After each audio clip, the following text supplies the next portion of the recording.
We're live. Good evening. Good evening, good evening, good evening. Hello everyone. How are we doing out there in wonderful world wide web? We're back. Episode... I don't even know. I've lost count now. 7. Oh, I was wow. counting. Go on, 7 is this one is my Bravo. If you don't know what you're in tune with, it is the Casa Es Su Casa Friday night party, InTeRLaceD live, episode 7. And this time we've got the wonderful, you've brought along 2 amazing DJs. I mean, you really do support the underground. Everybody, this is Cole Lovelace. He is your host tonight. Thank you all for coming down. This is the Doing It Studios. Yes, wonderful.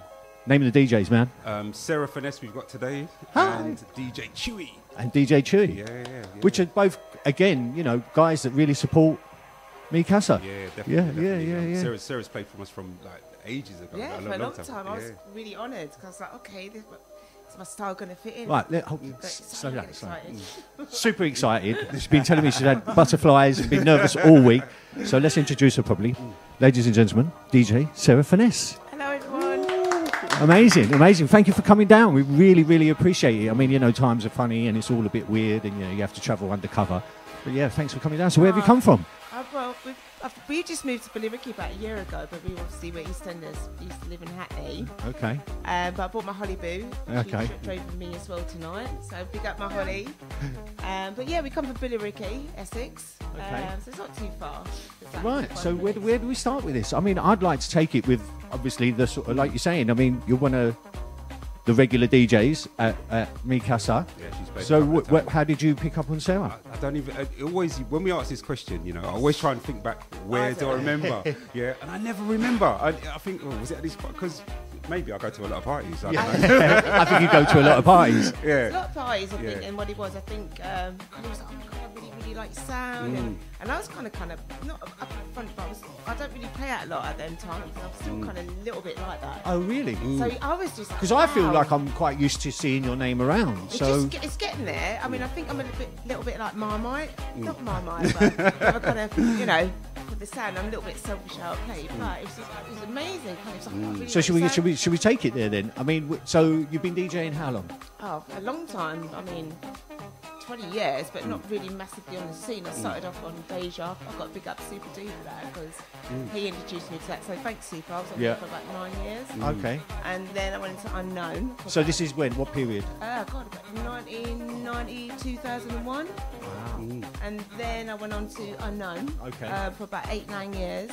And then I went on to Hasbim for about 8 years as well. So I think that sounds about right. So I started kind of young. Yeah, sure. And I think we met. I remember Colin used to do White House. Yeah. And it was just like he used to do. Yeah, we've talked about the White House before, that's right. We? Yeah. It was a ladies' night. We just do every time. We just do like ladies' DJs. You know, and I was like, oh my God, this is amazing. I'm really nervous because.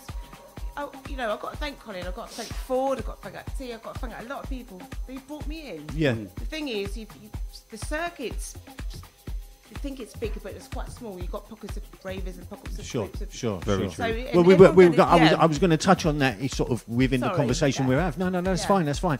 So, I mean, how does it start with you? So, you know... Well, DJing, where does you don't just DJ? No, do you? what it was, I think musically you love your music. Your man was in music. We were from Newcastle. I mean, my man and my family were all. You're from Newcastle, really? Okay. So then we moved to Essex. I'll kind of be quick with this. Yeah. And then, no, that's fine. Take your time. Take your time. Yeah. So we've always, like siblings, we've always been into music and stuff. From what though? From listening to? Yeah, just listening, being brought up by it. Just like, and then what it was, you listen to the radio. You remember you used to press record. I used to, you know, you listen to all your like certain pirate stations. Yeah. Older, Amazing. I always used to be around older people, so. Going out the raving when I shouldn't have been raving with the other people. I was pretty looked after, you know, I'm talking about the acid times back then and then etc. But I've got to say a big thank you to Kurt Whitbread because he showed me kind of how to beat match. Oh, really? But I couldn't stand the music. He used to play like techno and kind of, not drum and bass, but it was just like hardcore. And I was like, I really don't like this music. But he kind of showed me the basics of it, and then obviously, as I said, being around older people, you had certain separate scenes, the raving scene, and it was like, I'm not going to afford to get a pair of decks, and then. So that was your the first goal was get some decks. And it was just like, because I couldn't afford that. And so this was when I used to live in Essex, But I always remember that. So I've got to big up Kirk if you're listening. Claire and Kurt, love you guys. Thank you for that. Nice. Even though I didn't like the music, which you don't. Just to emphasise that. Yeah. But that's kind of where it started. I think it's certain dispersals of pockets of surrounding. That you had decks. Obviously, turntables. And them times there, you can afford them. It was really, really expensive. It was like pretty taboo.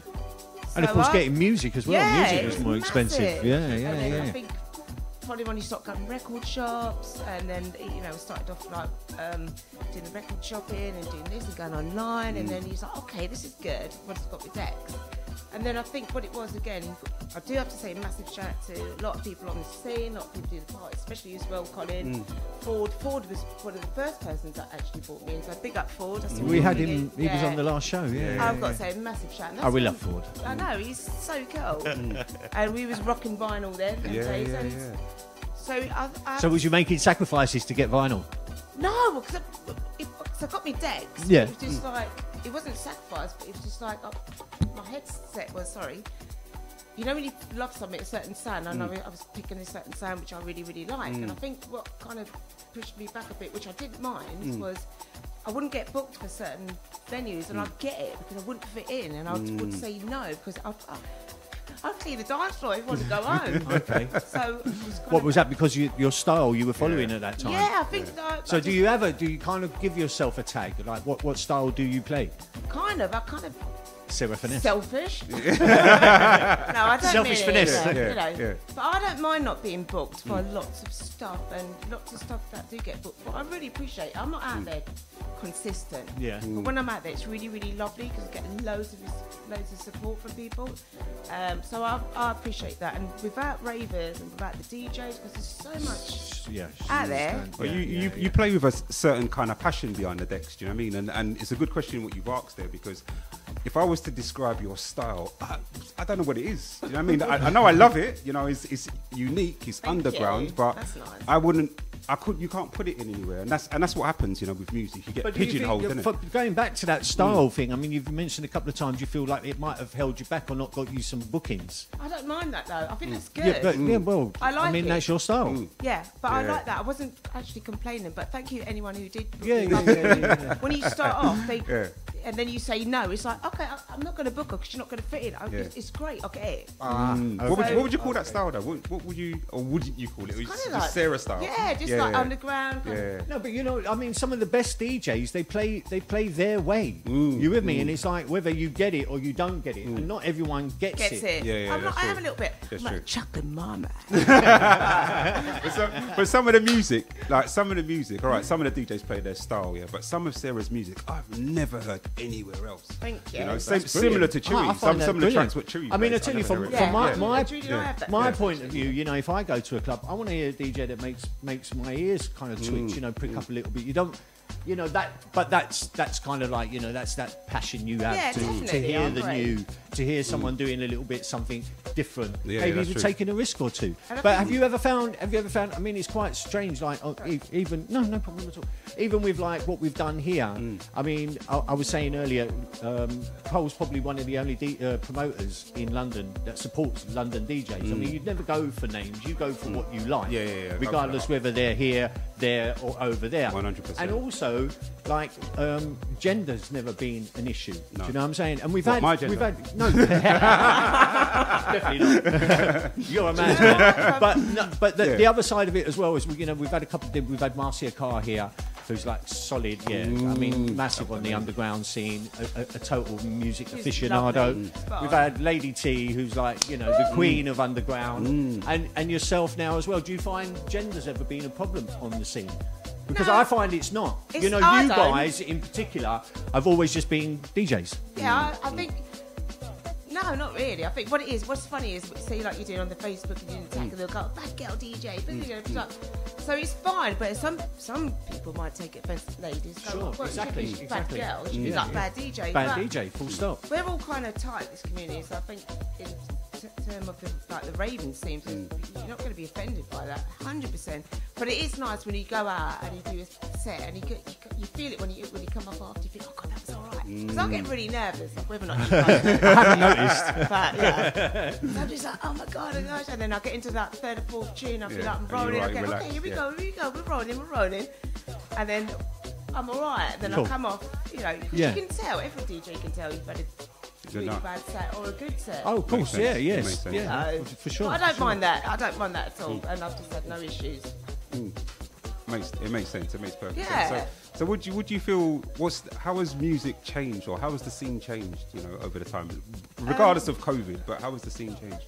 I think, I think a lot of people is buying or listen to more different tracks than what they were used to. Just to my knowledge, what I've been seeing on like Facebook Live. You've got the Mixcloud now. You've got the Twitch, which is new app or big platforms to promote your music and DJs. And there's DJs that are coming up that you don't really kind of know about or you do hear about, and it's really really pushed them. So I kind of like that, and I think if you're in a situation where you're not kind of growing, obviously with COVID now, it's not doing dances and stuff. I think that's really really great. But music wise, I'll go on my track source, I'll go on my beat pool, I'll roll my music. Oh, you just crack on. Yeah. So it sounds like you've got to be open-minded. You do come across, and I've been waiting for a while to meet you because I've seen you and heard you play and stuff like that, and I've never had a chance to actually sit down and have a little chat. Sort of DJ chat, do you know what I mean? Thank you. And you don't seem to be in it for the ego. You're there just to do your thing, just to play your music. Thank you. And if people connect with it, then like I'm you're saying, happy with that, because you're not going to like everything. There's so many amazing DJs out there. There's so many different sounds. You're not going to like everything, but I love what I do, and I don't do it just to get a booking, but. Radio helps you. People listen in, you get regular listening. Yeah. Great feedback from the radio. That makes your night. It makes my night. Fantastic. So, well, we're looking forward to that, aren't we? Definitely. So you'll be playing. You're playing the second set. Second set. So you'll be on at 10:30. 10:30. Looking forward to it. Thank you very much, Thank you so everybody. much, DJ Sarah Finesse. We really look forward to it later. Thank you very much. everyone. Thank you. Grab yourself a drink. Yes, And please. go for it. Right. So anyway, that was great. Thank you. Thank you very much. Just in case you didn't know, this is the Casa Es Su Casa live InTeRLaceD live. Session number 7. I like the red T-shirt, bro. Thank you. Thought I'd come with something different today. Do you remember the T-shirts are still available now? Yeah. Oh, brilliant. Right. So that was DJ Sarah Finesse. She'll be coming up. She'll be playing the later set tonight. We're going through till midnight. It is Friday night, so we might as well have a party. Get yourselves a drink, kick the furniture back, turn it up. Yes, get the home sound And systems let's ready. introduce our next guest. Yes. Good friend of mine, good friend of yours. Yes, very Everybody, DJ Chewy.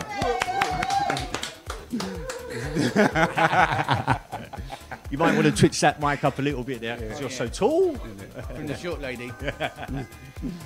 Right, everybody. Welcome, sir. DJ Chewy, welcome. Evening. Welcome. Finally got you down here. Nice to have you down. Yeah, I'm honoured. Absolutely honoured. Fantastic. So again, we're going to start with my sort of usual question. How do you guys connect? you always stump me on this question. You know what I want to say? I want to say Bridget's party. I want to say that, but I think it even goes. Yeah, Okay. I think it goes back Even further a than lot that. further, Yeah, Gerard's or something like that. Yeah, Gerard. 'Cause Yeah. I think I first got into the kind of housey, garagey scene in Aquarium. Yeah. Oh yes, Absolute yes, Sundays. yes, I yes. was down Absolute there Sundays. from Oh about Wow. God, yeah. One, I think, or maybe 2000. I think. No, before that. Yeah, what are we talking about? 95. Yeah. From Up way to back. 2000. From way back then. Yeah. I was resident there for about 3 years, and I moved up to the Temple nightclub when they took ownership of that, Ah, yes. which was a challenge. Yeah. Okay. Yeah. So that I think definitely over the years. Yeah, artists, man. Yeah, many, definitely. many Always. years. Oh yeah, you I know. mean, I don't know where I haven't seen you. It's easier to No, mention yeah, where I do haven't party seen a you lot. than where I would have seen you. That's do true, you know that's what true, that's I mean, true. do you remember? Did you used to do the roller disco? Yeah, I was resident there. I Yeah, do you started remember? at. I used to come and check you on Fridays. That's with, right. Johnny. Steve. Steve Feelgood. Yeah. Yeah. No. Oh, was that in Vauxhall? Yeah. Wow. Yeah, because I started up. So, at no, Bagley's. we're getting Sorry. that was the connection. Sorry. That's fine. But so, Chewy, where does it start with you? For a start, where does the Chewy come from? My father's from Guyana, so he's always called me Matthew. and I had a sweet fetish when I was younger, and it still calls me Machu. So I think it started there. Sweet fetish, it just became Chewy. It was kind of natural. Although I love Star Wars.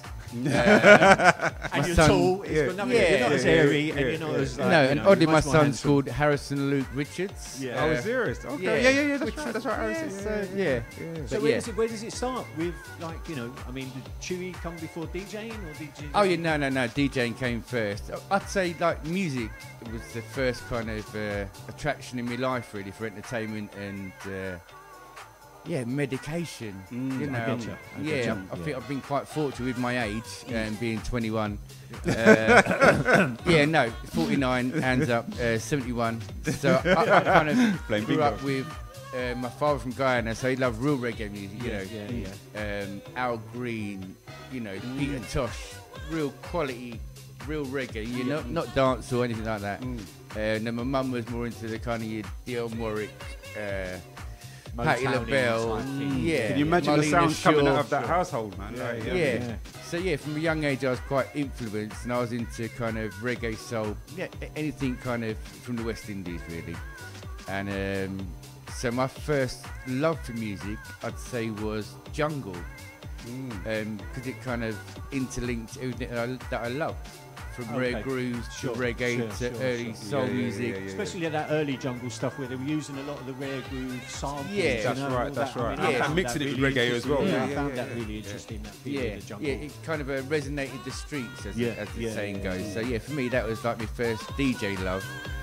And what was you playing that sound at the time? Even before then, like when I was 15, 16, me and my cousin, his name's Junior, and I shouldn't admit this online or anywhere. But my first name's obviously Matthew, so we created our own sound system called Jam Discos. And I think I've learnt a lot of people skills or reading the crowd skills from playing music that I didn't really love myself, but I saw the reaction in people. Response from the crowd.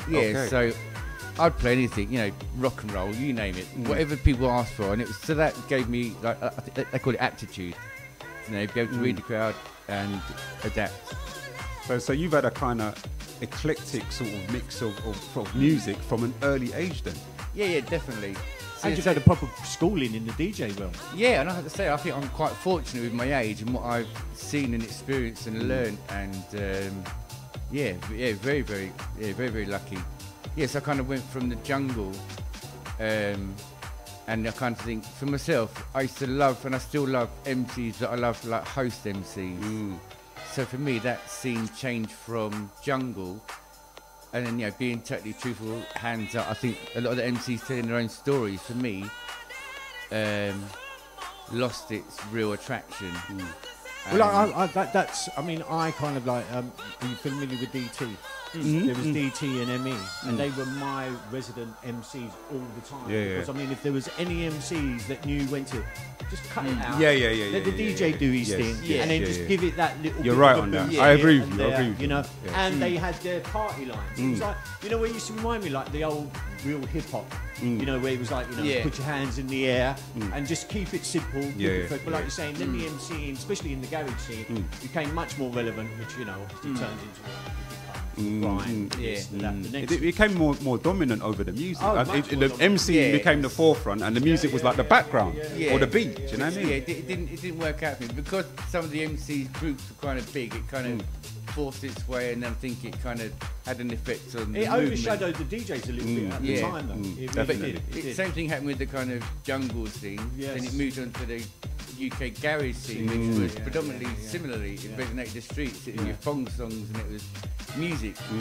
But when I think you saw people singing these mad lyrics, it kind of changed. It changed the atmosphere as well, didn't it? You know what I mean? But I think it's been for the good. Well, it's better in the long term. Yeah, of course, because it brought a lot of people through, and it created other genres. Do you know what I'm saying? Definitely. So, Definitely. It's strange how one door's open many. Always. You know what I mean? And you've obviously seen that coming through. So there you are. You've come through that. When did the love come for the house? I think kind of like during the development of the jungle scene. Because I was kind of very much, I used to go a hell of a lot of jungle, and then you had these alternative rooms. You know, if you went to AWOL Paradise, you had the hardcore room, then went to the other room, all the kind of, all the nice looking people in the other room. I think I played in the other room. Yeah, I used to do it for Thunder and Joy as well. Do you know Thunder and Joy? Oh yeah. I used to love Thunder and Joy. I used to do the back room there as well, and we just took that edge off. Do you know what I mean? We used to go in there and play some nice soulful house. They did the YMCA, didn't they? Yeah, I used to love that. Although when you come down the stairs on the right hand side, I used to go to the left. Yeah. You know what I'm talking about? You know what I'm talking about, yeah? We know. To the left, to the left. Through all that. I mean, have you done like radio residencies? I've done slits here all over the place. I used to play on Choice, I used to play on Millennium, Upfront. I've done loads of shows here and there and all over the place. Nothing kind of very consistent. I think Millennium and Dance, I was on there for a couple of years. But where I've had kind of like quite a busy lifestyle, even with roller disco, that was every Saturday for 6 years. Aquarium every Sunday. It's quite a commitment, isn't it? Yeah, massive commitment. Well done. But I've noticed, I mean, bringing it up to the now, because Chewy's going on first, yeah? Yeah. So that's coming up soon, folks. So stay with us. We're getting there. Don't worry. Lots of music to come. We're on until midnight. You know what I mean? You know you're in tune with. Don't worry. But so I've noticed you've really taken a grip of like the past year of lockdown and everything, and you've been doing some serious live streams on Facebook. They're amazing. I mean, I think you've been a lifeline to a few people out there. Do you know what I mean? I don't know. I just like that bit of connectivity. Yeah. Well, hence this. This is what this is about. And it's escapism for me. Like every week on a Friday, I've been doing it for a good few years. No matter how bad or good or. I think it's come more relevant now, though. I mean, I've seen you sort of out there a bit more now. More people sharing, more people getting involved. Yeah, you know, it's getting there. I've just got to get used to the technology and how it's changing. Yeah, definitely. I'm fantastic with a Sinclair Spectrum. Wasn't that the modern one? How did that start though, Chewy? How did you start? What you like Friday? Think right? Let me just do a Facebook live. Yeah, Ace Shalon. He does his. He was doing Dino. Harmony. So he's doing Thursdays, and he invited me down there a few times. And I just thought, why don't I do a Friday? I just started doing the Friday, and absolutely bloody love it. It's really nice to have that bit of community and see a bit of the feeling and that bit of interactivity. Yeah, just a little bit, isn't it? Yeah. Just one or two people. I mean, again, you know, we never set out to do. I mean, you know, Cole came to us over a year ago now. Yep. Yeah, let's do this for a little bit, for a couple of weeks. And, you know, and it was just for you just to be able to connect. That's right. That, you know, you're going to continue what you're doing, and you're just waiting for the best news that comes out of all of this. And here we are, over a year later. Still some of the figures have been sensational. The support and everything's just been like. Have been amazing. It's amazing, isn't it? It's people that you've had at Macasta, so it's been expected. Yeah, it's been wonderful, man. Really appreciate the support and everything else. You know what I mean? One thing I was going to say, just going back a little bit, when you do your shows, like if anyone's never seen somebody do multitasking, like they say man can't multitask, Chewy's playing music, he's responding to the chat, he's chatting on the mic. I don't know how you do it, bro. Nor do I. He's just amazing, and he does it seamlessly. You watch his show, he does it seamlessly. No, I take vitamins on a Friday night, and I think the best one, I think a little iron drink. I think they call it Coversier. Coversier, I love that. I take the same thing, man. I'm on that same medication. I think once you're in it and you're hiding, your mood changes. So like, there's been times you've been like quite tense and so forth. The whole week, you just can't. I can't personally wait till I get to a Friday. You know what? Sorry to cut you. It is Friday. Yeah. I think it's about that time. I mean, is there anything more you want to say? No. I mean, I'm gagging for some music right now. It's Friday night. You know what I mean? I'm going to go and crack a beer. And then just see. I mean, I do believe DJ Chewy's on first. He's doing 10 till... He's doing 9 till 10:30. 9 till 10. Sorry, I still think it's Sunday, people. So don't even listen to me. You know what I mean? I'm all and lost. From 10:30 till midnight, we've got Sarah. Sarah. So Sarah Finesse. So what we're going to do? We're just going to. Guys, anyway, calm down. Thank you for everyone for joining. I mean, the numbers are just popping up all over the place on Mixcloud. Let your friends know. Tell everybody. Share. Chewy's coming on first. We're just going to have a little 5-minute break. get yourselves a drink, push the furniture back, dim the lights down low, turn the bass up, and get ready to go. It's me, Casa Es Su Casa, Friday night party, InTeRLaceD live. Let's do this, baby.